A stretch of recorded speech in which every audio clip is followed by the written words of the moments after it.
आज की ये कहानी हमसे पुनीत ने शेयर की है, उसके लिए उनका धन्यवाद। ये हम सबके लिए एक कहानी हो सकती है, लेकिन पुनीत के लिए एक खौफनाक अनुभव था।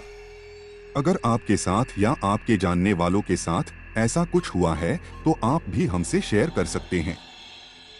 व्हाट्सएप नंबर ऊपर स्क्रीन पर है। तो चलिए इस कहानी को शुरू करते हैं। ये कहानी 4 दोस्तों की है। उनके नाम पुनीत, विवेक, रोहित और राजन है। ये कहानी दिल्ली से हिमाचल प्रदेश की एक ट्रिप के बारे में है, जिसमें पुनीत अपने दोस्तों के साथ हिमाचल ट्रिप के लिए निकलता है।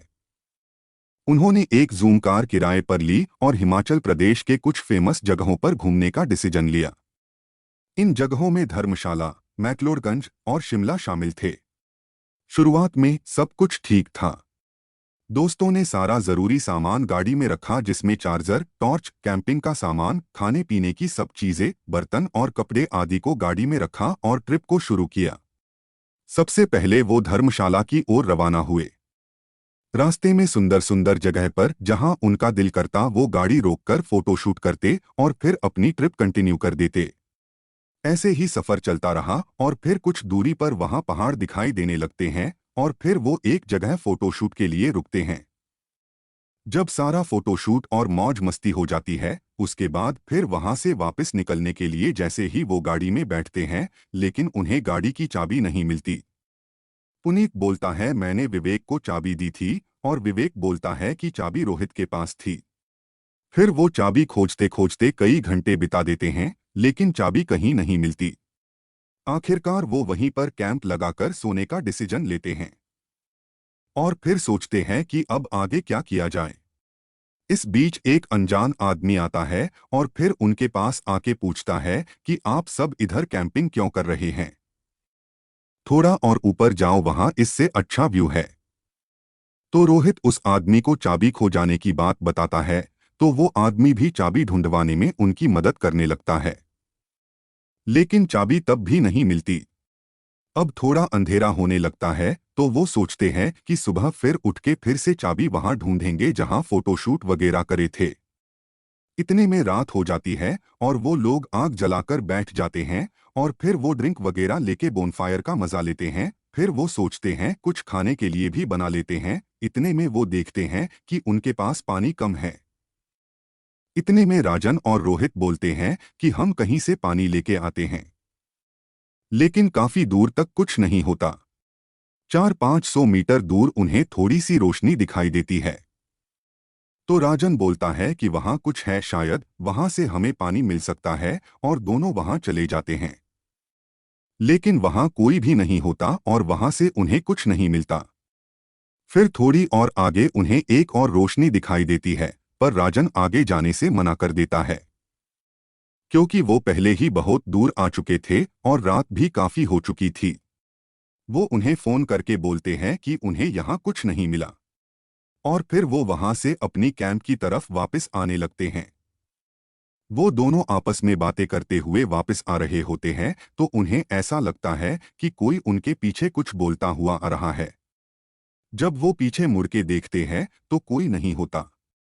फिर वो आवाज भी बंद हो जाती है। वो एक दूसरे को देखते हैं, क्योंकि वो आवाज दोनों को आ रही थी, इसलिए ये कोई वहम तो नहीं हो सकता था।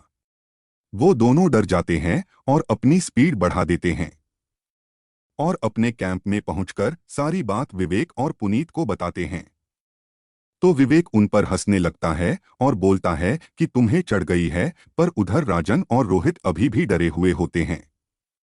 इस पर पुनीत उन्हें हौसला देता है कि ये तुम्हारा वहम होगा। इसके बाद वो फिर से सब बैठते हैं और हंसी मजाक करते हैं और अपनी ये बात भुलाने की कोशिश करते हैं। लेकिन फिर भी उनके दिमाग में बार बार आ रहा था कि आवाज इतनी पास से आई तो कोई दिखाई क्यों नहीं दिया, और वहां कोई और रास्ता भी नहीं था जहां कोई गायब हो सके। इतने में सभी सोने की तैयारी करते हैं, पर उन दोनों के दिमाग में बस वही बात घूमे जा रही थी। इतने में पुनीत बोलता है कि मैं वॉशरूम होके आता हूँ, और वो कैंप से थोड़ा सा दूर वॉशरूम जाता है, तो उसे भी वहां एक अजीब सी आवाज अपने बाईं तरफ बिल्कुल पास से सुनाई देती है। लेकिन वहां भी कोई नहीं होता। इतने में पुनीत भी डरता हुआ वापस आके सब बताता है। तो विवेक अब उन तीनों का मजाक उड़ाने लगता है और बार बार छेड़ने लगता है, वो देखो वहां कोई खड़ा है, वो देखो वहां भूत है। वो तीनों तो पहले से ही डरे हुए थे, तो वो विवेक को चुप होने को बोलते हैं। तो विवेक बोलता है, कहाँ था कोई? मैं तुम्हें वहां अकेले जाके दिखाता हूं। ऐसे ही तुम सब फालतू डर रहे हो। वो तीनों विवेक को रोकते हैं कि अकेले ना जाओ, वहां सच में कुछ था, अपनी हरकतें बंद करो। पर विवेक किसी की नहीं मानता और चला जाता है। काफी देर इधर उधर देखने के बाद उसे वहां कुछ नहीं दिखाई देता, ना ही कोई आवाज सुनाई देती, तो वो सोचता है वो तीनों मिलके मुझे पागल बना रहे हैं। इतने में उसे ऐसा लगता है कि उसका बायां पैर किसी ने पकड़ा हो। वो भी बहुत ज्यादा डर जाता है और वहां से भाग के उन तीनों के पास आ जाता है और वहां आके वो भी सारी बात बताता है। और लाइट जलाकर देखता है तो वो देखता है कि उसके पैर पर हाथों के निशान भी बन गए थे, पर वो निशान किसी बच्चे के हाथ जितने छोटे थे। अब सभी बुरी तरह से डर चुके थे। जैसे तैसे उन्होंने अपनी रात निकाली और सुबह होते ही उन्होंने वहां से निकलने का सोचा, पर चाबी नहीं होने की वजह से वहां से निकल भी नहीं पा रहे थे और फिर से वो चाबी ढूंढने लगे। पर फिर वहां सुबह होने के बाद वहां लोगों का आना जाना शुरू हो गया, तो कैसे करके उन्होंने चाबी बनाने वाले को वहां बुलाया और चाबी बनवाई। और आखिरकार वो वहां से सीधा वापस दिल्ली को रवाना हुए और सही सलामत दिल्ली पहुंच गए। उसके बाद उन्होंने कभी हिमाचल की तरफ जाने का प्लान नहीं बनाया। पुनीत ने बताया कि ये कहानी में जितना उन्होंने बताया है वो सब इससे बहुत ज्यादा डरावना था। आज भी वो उस रात को याद करके डर जाते हैं और उन्हें रात को अकेले जाने में भी डर लगता है।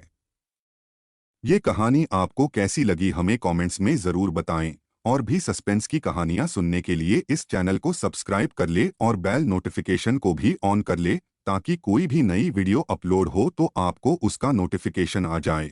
और आपको भी ऐसी किसी घटना का पता है तो आप हमसे हमारे व्हाट्सएप नंबर पर शेयर कर सकते हैं।